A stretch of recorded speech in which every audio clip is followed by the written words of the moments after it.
This is the official pre-event press conference for EFC 117. Live from the World Sports Betting Arena, Johannesburg, South Africa.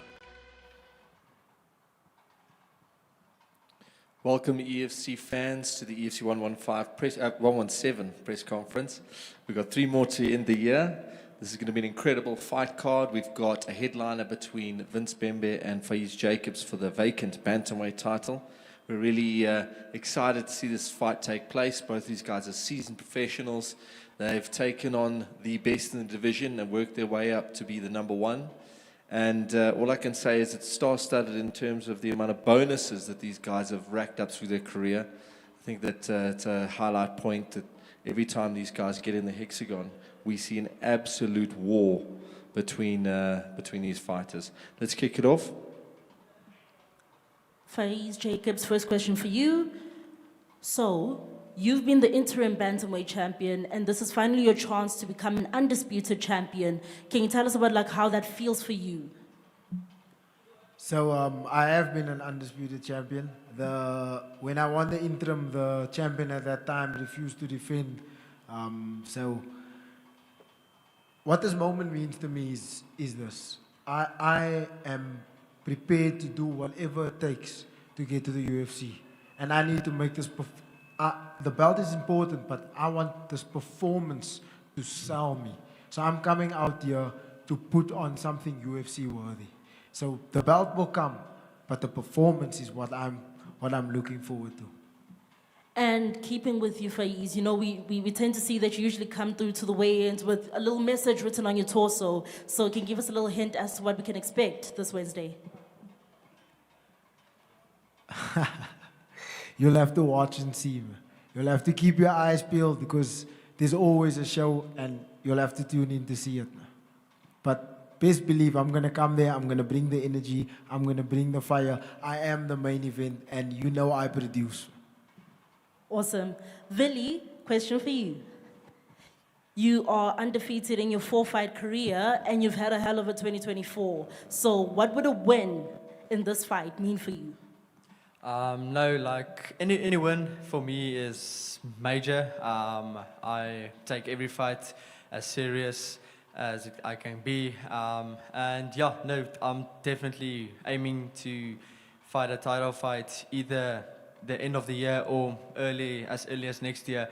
So yeah, no, I'm trying to rank up as high as possible. And yeah, let's see how the fight goes and also how the opportunities come, and yeah, I'll never say no to any fight.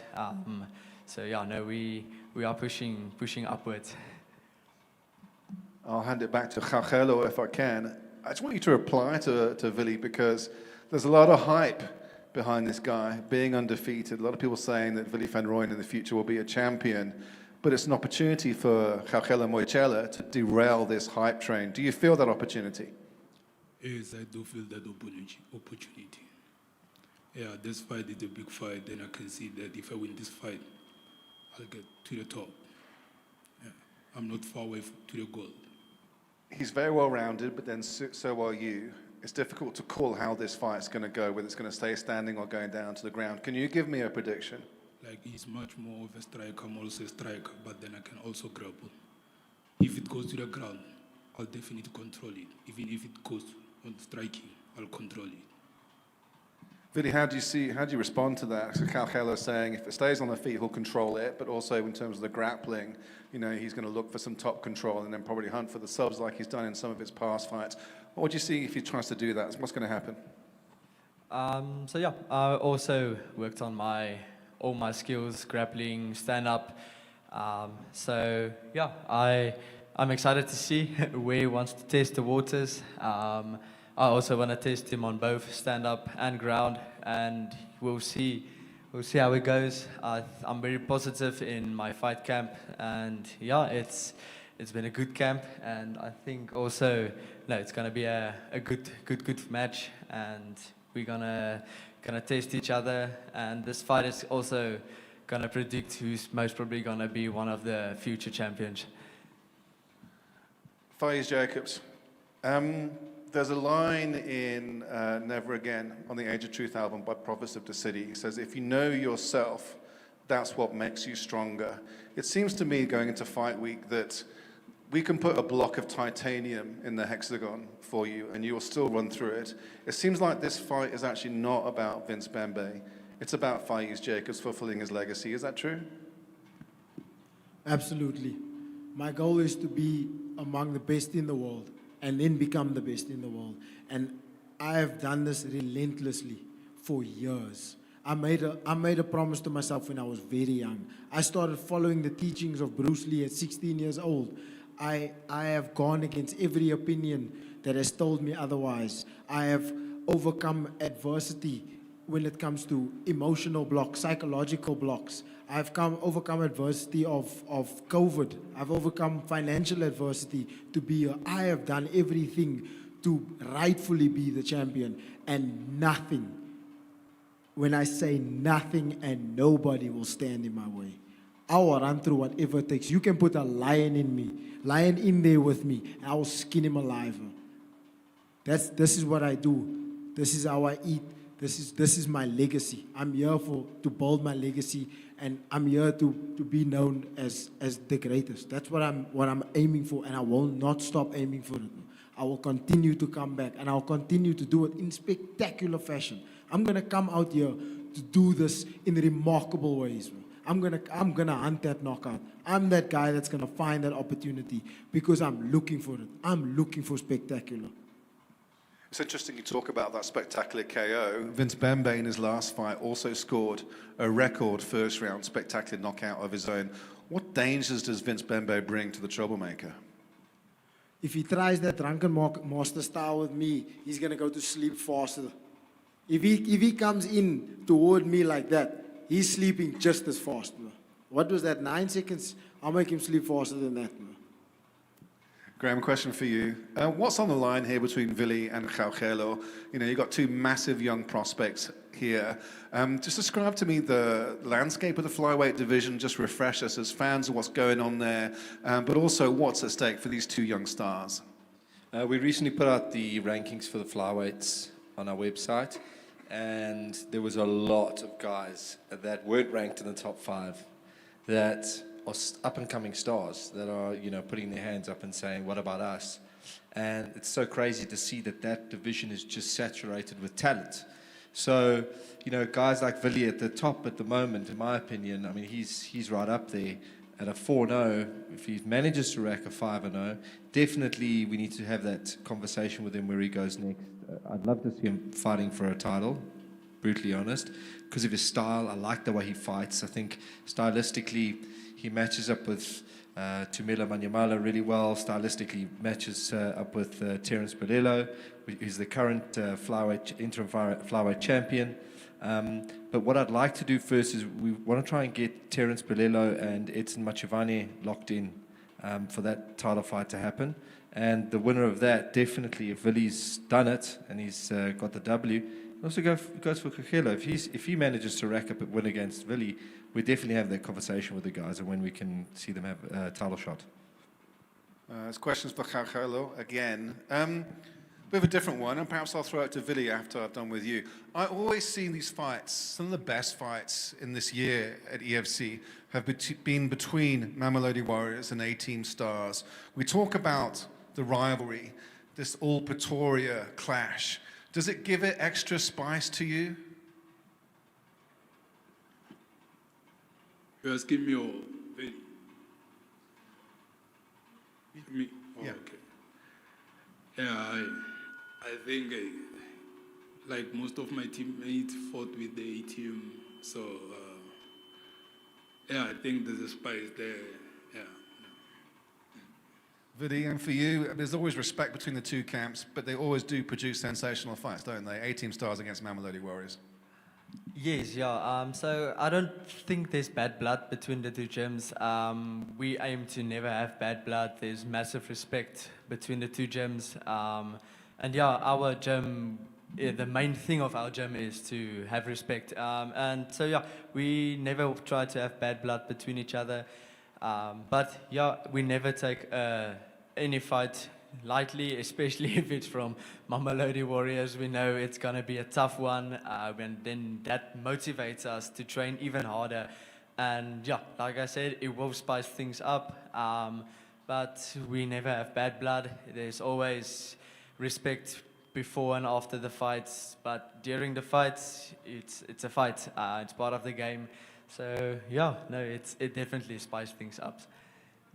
Questions for Graham. Graham, also on the main card, Imka Mariska Kekstra taking on Rebecca Omongi. Rebecca is one of the highest prospects in women's MMA, fighting out of Uganda at the moment.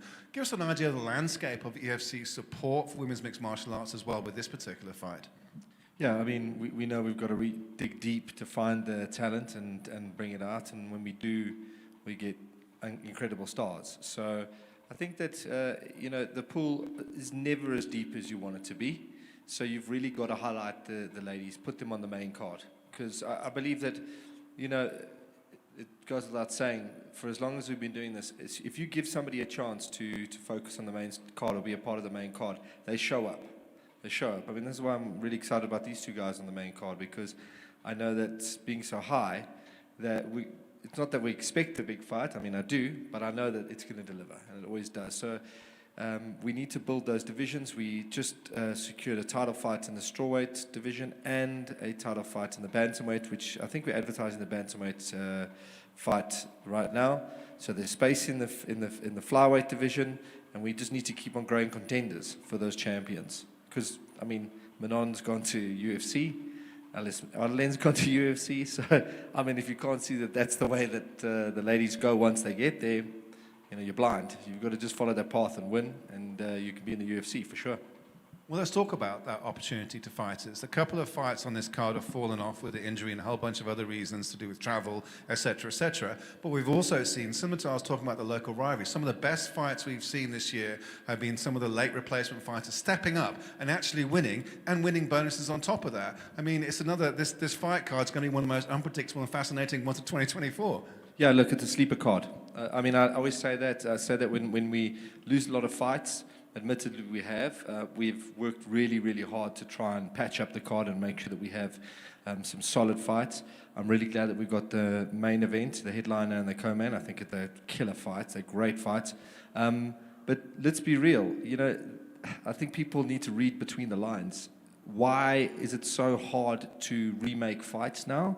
Because Drickers has kicked the door wide open, and a lot of guys don't want to take that gap. They don't want to say, hey, hang on, you know what, this could be a loss on my record.